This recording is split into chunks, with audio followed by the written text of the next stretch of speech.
Hi mga Ashti! So, katatapos ko lang maligo. Tapos maglalagay ako ng sunscreen. Meron akong dalawang sunscreen dito. Etong Flood, pinadala sa akin ng libre. Eto naman, the original, binayaran ko. Pero hindi dahil pinadala sa akin to ng libre, mas kakampihan ko na siya, okay? So, unahin muna natin yung the original. Etong dalawang to, parehas silang 50 ml. And then, parehas silang 150 lang mahigit.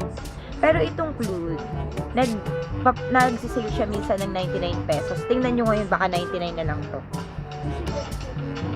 So, try natin yung the original sa kanan ko.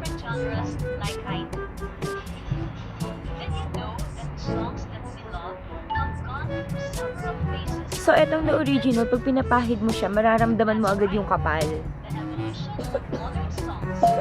Yung kapal na mukha mo, be. Parang, be, pag ikaw nagungutang, be.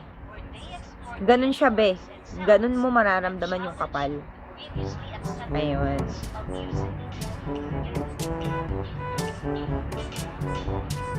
So, ganyan siya, guys. O nga pala, yung labi ko, wala yung lip tint, ha. Guys, ang ganda nito. Bili kayo nito. Saan na ba yun? Ito, oh. Hairline. Nakakatanggal siya ng ng itim-itim sa labi. Kaliligo ko lang, ha. Wala akong filter, ha. Oh, hindi siya natanggal. Naligo ako, pero yung labi ko, pinkish pa rin. Bili kayo nun ng ganda. 75 pesos lang. Nakakatanggal siya ng itim sa labi pag nag-yosi ka, ay, be. Ang ganda niyan sa labi. Okay, test natin yung pangalawa. Etong Flood, yung libre na binigay sa akin. Pinadala to ng Flood. Alam nyo kasi guys, sa TikTok, sa mga pa nag-a-affiliate ka, pag nag-request ka ng ng free sample, bibigyan ka nila ng free sample, pero depende pa rin yung sa criteria. Dapat marami kang followers, and then dapat nakikita nila na nag-a-affiliate ka talaga. Ganon. Or, minsan yung iba, kailangan bumili ka muna ng product nila bago ka nila bigyan ng ibang free sample nila, ibang product nila. Ay, maganda tong Flood, be. Ang ganda niya sa mukha. Oh. Ang gaan niya sobra. Tapos hindi siya malagkit. Ang ganda nito sa mukha, be. Nagsisale to be lagi ng 99 pesos. Tapos yung pinaka-price niya, 159. Pero yung normal price niya talaga is 299. Ayan, no, tignan nyo, oh. Diba, mas makintab tong kaliwa ko. Kaysa dito sa, kanan. Ayan, no. Pero, mas makintab to. Pero, siya, mas magaan sa muka.